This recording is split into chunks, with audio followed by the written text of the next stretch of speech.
चंपापुरी नगरी, गुणशील चैत्य, आर्य सुधर्मा अपने शिष्य संपदाओं के साथ विराजमान है। अशोक वृक्ष के नीचे एक चबूतरा बना हुआ है। उस चबूतरे के ऊपर आर्य सुधर्मा स्वामी प्रथम पट्टधर विराजमान है। उन्हीं का ही एक अंतरंग शिष्य आर्य जम्बू स्वामी हजार भगवान महावीर को याद करते हुए कहते हैं, पूछिए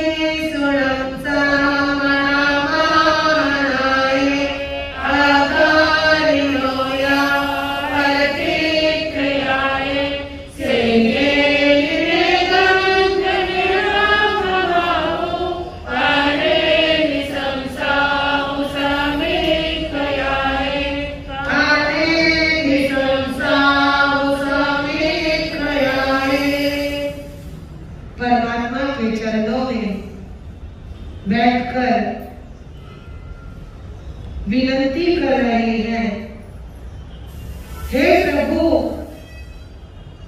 मैंने सुना है भगवान महावीर एक भगवान थे, परमात्मा थे,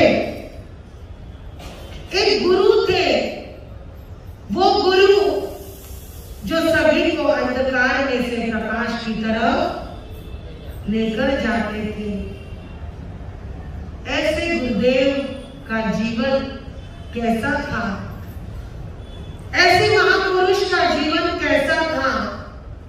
कृपया करके आप मुझे बताने की कृपा करें।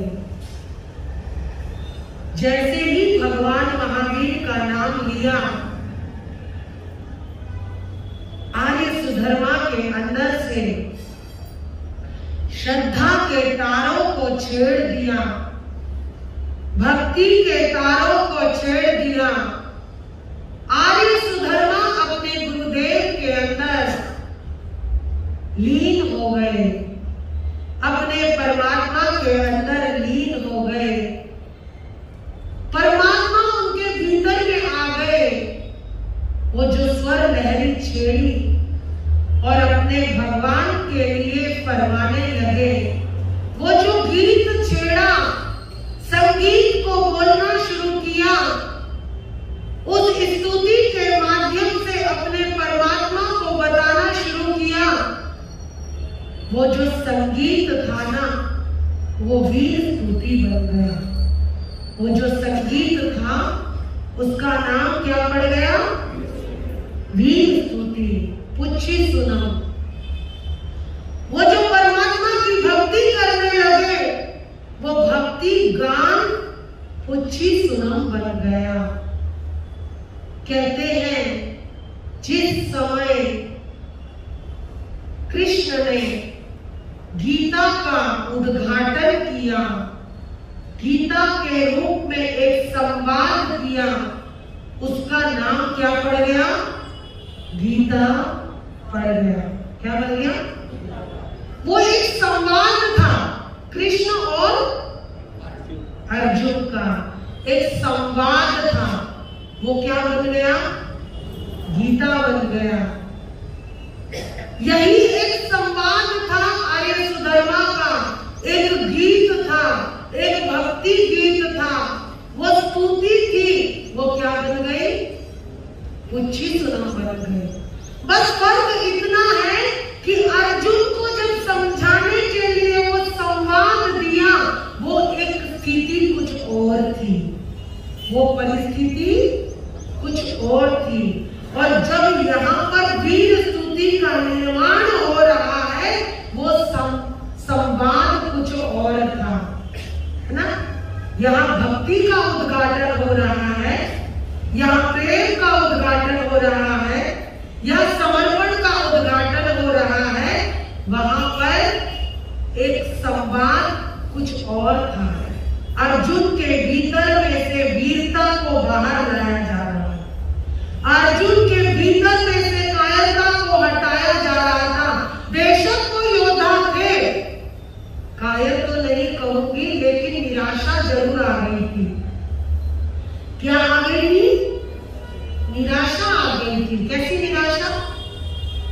कैसी निराशा है? हाँ, मेरा परिवार सामने है और मैं इस परिवार के ऊपर बाण चलाऊंगा। मेरे काका साहब, मेरे बाबा साहब, मेरे भाई, मेरे बंधु, मेरे मित्र सामने युद्ध के क्षेत्र में है, भला मैं इन हाथों से उनको कैसे मारूंगा? वो निराशा को दूर करने के लिए कृष्ण महाराज ने उस संवाद को लेकर आए और वो संवाद क्या बना? क्या बना? गीता बन गया, भगवत गीता बन गया। एक एक रोम रोम में जब गीता पढ़ते हैं हिंदू धर्म में, तो वो एक एक रोम से निराशा चली जाती है, एक एक रोम से वो जितनी भी कायरता है वो चली जाती है। किसके प्रति निराशा? संसार के प्रति जो एक भाव है, ये मेरा, वो सब एक पॉजिटिविटी में आ जाता है। उस गीता को कभी पढ़ना बैठकर तो पता चलेगा कि जीवन के अंदर वीरता का क्या महत्व है, वीरता किस तरीके से होनी चाहिए। जो वीर होता है वही एक दिन महावीर बनता है, जो वीर होता है वही एक दिन महावीर होता है, जो वीर होता है वही एक दिन महापुरुष बनता है, जो वीर होता है वही एक दिन भगवान बनने की, भगवत्ता की श्रेणी में पहुंच जाता है। किसकी श्रेणी में? भगवत्ता की श्रेणी में पहुंच जाता है। तो इस प्रकार से यहाँ पर आर्य सुधर्मा के अंदर भक्ति के तारों को छेड़ दिया, प्रेम के तारों को छेड़ दिया। भगवान महावीर के प्रति जो मैत्री भाव था, प्रेम भाव था, उसको छेड़ दिया और एक एक गाथाओं से उपमा करने लगे आर्य सुधर्मा। और एक गाथा अब आगे जो बोला है परमात्मा सुधर्मा स्वामी ने, कैसे फरमा रहे हैं?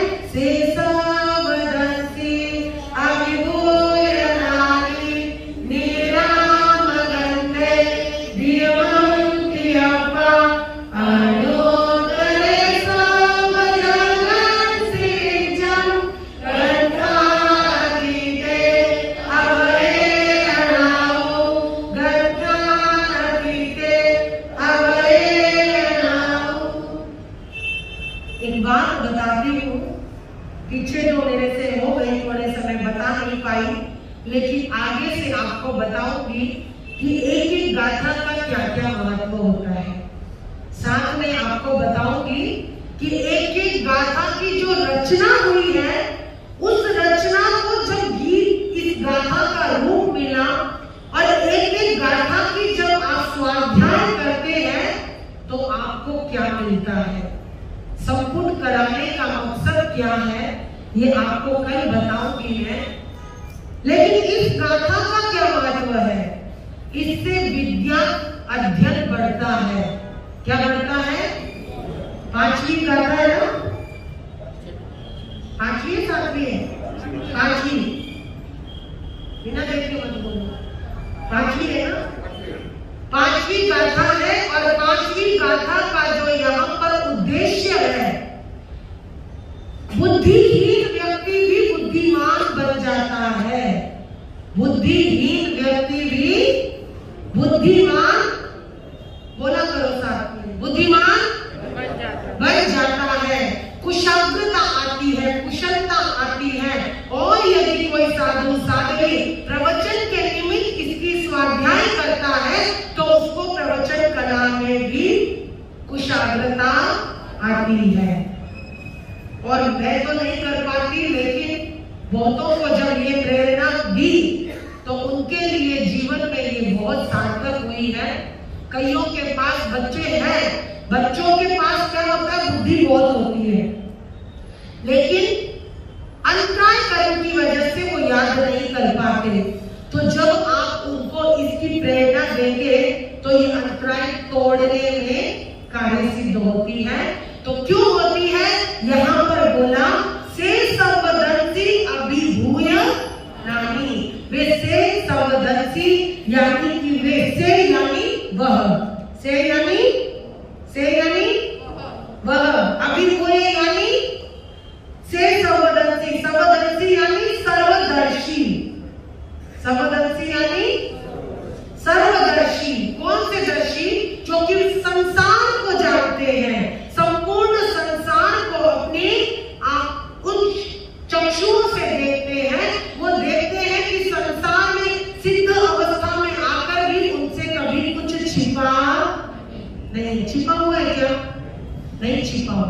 से सर्वदर्शी, यानी कि सर्वदर्शी है, सर्वलोक को जानते हैं, सभी को जानते हैं। ऐसे परमात्मा महावीर जिनकी नजरों से कुछ भी ओझल नहीं हो सकता, वो ऐसे परमात्मा थे, ऐसे सद्गुरुदेव थे, जिनके चरणों में आने मात्र से, जिनके दर्शन मात्र से हमारे अनंत अनंत अशुभ कर्मों का बंधन टूट जाता था। लेकिन अभी भी अगर हम उनका नाम लेते हैं तो हमारे बंधन टूट जाते हैं। फर्क इतना है, वो सिद्ध अवस्था में है, लेकिन उनके मार्ग पर चलाने के लिए कौन मिले हमें? कौन मिले? समझ नहीं आया? कौन मिले? गुरु भगवंत मिले। दो बातें स्पष्ट हो जाती है यहाँ पर। हमारे बारे में जानते सिद्ध परमात्मा भी है, और जानते हमारे बारे में गुरु भी है। जानते हैं ना, हमारी हर बात को जानते हैं, हमारी छोटी मोटी हर बातों को समझते हैं, लेकिन फिर भी हम भगवान को ज्यादा क्यों मानते हैं? कोई बताएगा? भगवान को ज्यादा क्यों मानते हैं? गुरु के पास ज्यादा क्यों नहीं जाते? गुरु से हम हर बात क्यों नहीं समझते? भगवान को के पास ज्यादा क्यों जाते हैं? भगवान को जल्दी क्यों मनाते हैं? गुरु को क्यों नहीं मनाते? जबकि हर बात हमारे गुरु के पास भी है, हर छोटी बड़ी कमियां गुरु के पास है, लेकिन हमें भगवान ही क्यों चाहिए? गुरु क्यों नहीं चाहिए? तो सर्वदर्शी तो है, लेकिन फिर भी भगवान से हम बचते नहीं, गुरु से बचते। क्यों? समय हो रहा है, जल्दी बताओ। मैं बताऊं? क्योंकि भगवान हमारी कमियों को दूर करने के लिए हमें नहीं बोलते। भगवान हमारी कमियों को दूर करने के लिए हमें नहीं बोलते। भगवान हमारे को बार बार ये नहीं बोलते ये मत करो, ये मत करो, क्योंकि वो सिद्ध अवस्था में विराजमान है। गुरु के पास जाएंगे तो गुरु हमारी कमियों को टटोलते हैं, गुरु हमें डांटते हैं, डपटते हैं, हमें समझाते हैं, और ये कहते हैं ये मत करो, वो मत करो। लेकिन हमको क्या चाहिए? भगवान चाहिए। भगवान का नाम तो क्या है? 5 बार लेना, 7 बार लेना, हो गया खत्म। गुरु के पास जाएंगे तो गुरु हमें हर तरीके से समझाएंगे, तुम्हारे जीवन में ये कमी नहीं होनी चाहिए, इन कमियों का त्याग करो। और सबसे बड़ी बात है, जब हम गुरु के पास बैठते हैं तो सबसे पहले गुरु हमारी कमियों को ही सुधारने की कोशिश करते हैं। लेकिन आज हमें गुरु के प्रति लगाव नहीं है ना? नहीं है। सिर्फ एक भीतर में भाव है कि ठीक है, संत आए हैं तो जाना है, प्रवचन है तो जाना है, लेकिन जब हम अपनी कमियों को दूर करने के लिए सोचेंगे, ये जीवन हमारे गुरु के सामने दर्पण है, और उस दर्पण के सामने जाएंगे। गुरु हमारे दर्पण है, गुरु हमारे वो रसायन है, गुरु हमारा रसायन है। वो रसायन ऐसा रसायन जिसके मात्र छू लेने से हमारी अनंत अनंत कमियां दूर हो सकती है, तो हम उनके पास दौड़ कर जाएंगे। लेकिन जब उस रसायन के पास जाने का मन ही नहीं होगा तो फिर हमारी कमियां कैसे दूर होगी? तो इसीलिए कहते हैं से सर्वदर्शी अभिभूय नानी नीराम गंधे व्योम व्योमा, वे से सर्वदर्शी थे, अभिभूय नानी, यानी कि जिन्होंने अभिभूत ना होने वाले ज्ञान को प्राप्त कर लिया, जो कभी खत्म नहीं हो सकता। केवल ज्ञान में भी सारे ज्ञान जहां पर एक गंगा नदी की तरह समाहित हो गए हैं, सिंधु नदी की तरह समाहित हो गए हैं, जिनके जीवन का शरीर का तो अंत हो गया, लेकिन वो अब दोबारा जन्म मरण करेंगे क्या? करेंगे? नहीं करेंगे, क्योंकि वो सिद्ध अवस्था में जा चुके हैं। ऐसे अभिभूत ना होने वाले ज्ञान को जिन्होंने प्रकट कर दिया है, जहां पर वो ज्ञान प्रकट हो गया है, ऐसे मेरे परमात्मा भगवान महावीर संसार में त्रिलोकीनाथ थे, सिद्धों की श्रेणी में जो विराजमान हो गए हैं,